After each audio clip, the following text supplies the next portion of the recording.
He will be like a bush in the wasteland. He will not see prosperity when it comes. He will dwell in the parched places of the desert, in a salt road where no one lives. Amen? That is a man who do not trust in the Lord. And we are going to hear there is a great difference for those who trust in the Lord, the creator of the heaven and earth. God is only one who created you and created heaven and earth. The Most High, in Isaiah 66, it says that the heaven is his stool. Amen. And the word is a stool of his footstep. Amen. So God is in everywhere. And there is no defeat in God. The Creator, the Most High. Yes. The Most High God is our strength. Not even it come what? Trust only in him. Knowing that there is healing in the Most High, there is peace, there is wealth, there is everything good from Most High. Amen. He never come to a barrier. He is the creator. He is the source of all the powers. Let us hear, for those who trust in the Lord, what they are like. From Jeremiah 17, verse 7. But blessed is the man who trusts in the Lord, whose confidence is in him. He will be like a tree planted by the water, that sets out its root by the streams. It does not fear when the heat comes. Amen? Amen. When the heat comes, that man cannot fear. I think heat is a battle. Amen? Amen. When the trouble comes, he do not fear. He only reminded God, God, I only trust in you. Amen. And I have no another trust. God, if I am defeated, you are defeated. And Yes. God cannot be defeated. Amen. He is more than conquerors. Yes. And that's why we are more than conquerors. Because he is in us and we are in him. Amen. Amen. And you should not bother what the people will say to you. But only trust in the Lord, knowing that you are doing everything in a good condition. In a peaceful heart. Yes. Always be a peacemaker. We Christians, we are peacemaker always. We think always to do good because our God is good.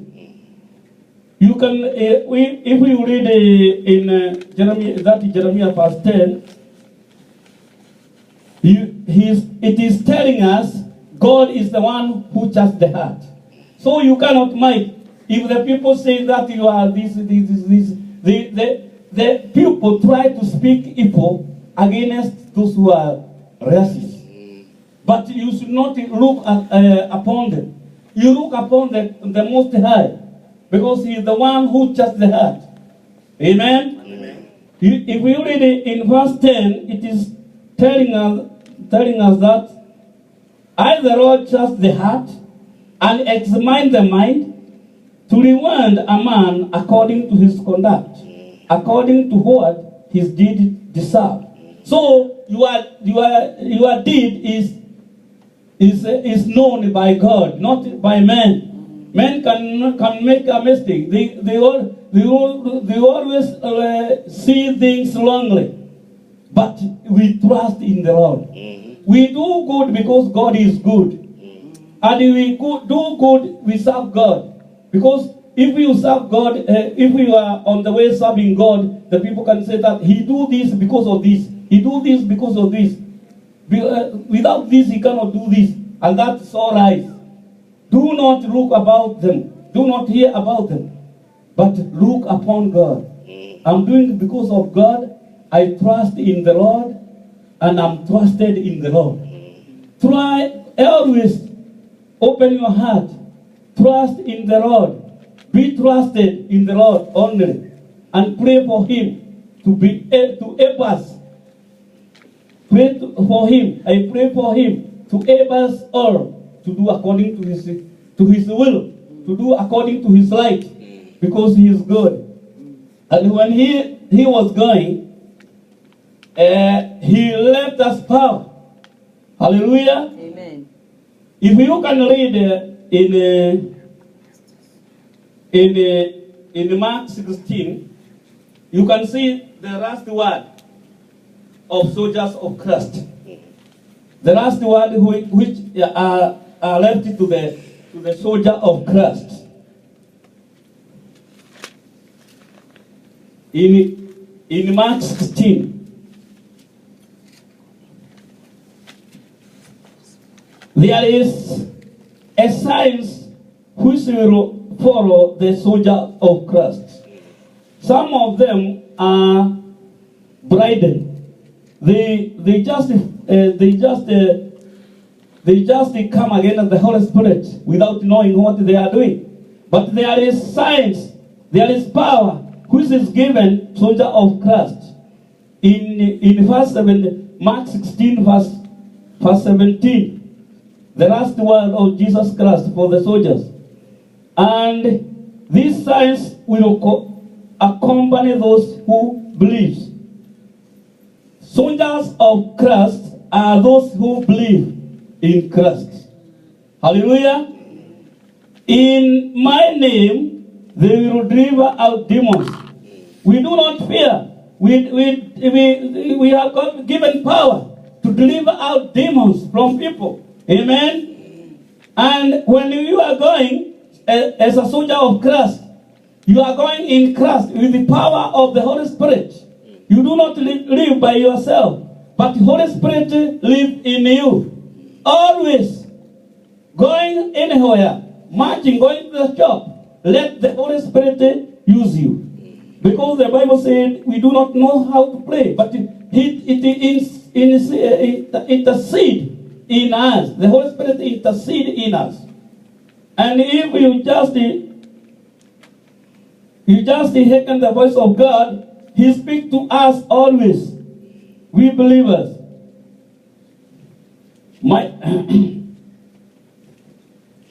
They will deliver out demons. They will speak in new tongues. Even to speak in new tongues, you are given. You are there to speak in new tongues. That is the gift of the Holy Spirit. They will pick up snakes with their hands. And when they drink deadly poison, it will not hurt them. Amen. At all. They will place their hands on sick people and they will get well. Yes. That is a reward given by the soldier of Christ. Yes. You just pray for the people.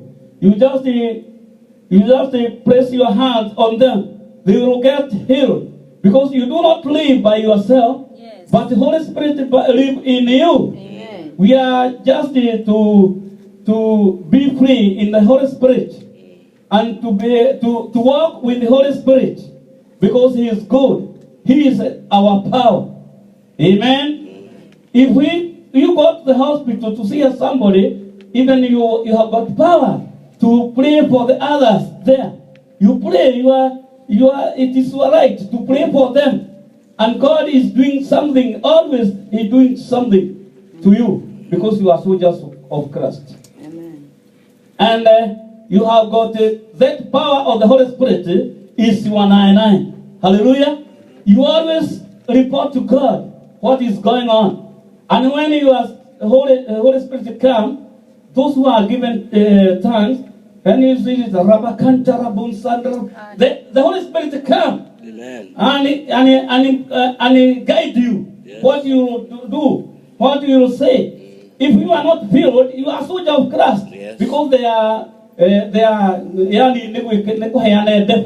hallelujah. Amen.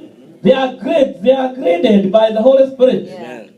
Hallelujah. Amen. Even the soldiers, those who you see with the 99, they do not hold, they do not carry 99 all of them. That they are soldiers. Every soldier have got his position. Yes. If you are in the position of speaking in tongues, if you are in the position of praying in words, saying that, oh, the Daraga, okay, I refuse that. All those demons are dead. They are going to be dead. Yes. To be dead. Yes. Because you have given power to kill all the demonic forces. And we are told here in Mark 16 that the last word of Jesus Christ. So that we are there to believe that we have given power, double portion power of Jesus Christ. And Jesus has said, those who are soldiers, those who are my soldiers, they will do double of what he was doing. So you are given power to do double power, double action. Amen. Hallelujah. Amen. Amen. By God Himself. And that is our position. Hallelujah. Amen. In Psalms 91, it is for the soldier of Christ. Hallelujah.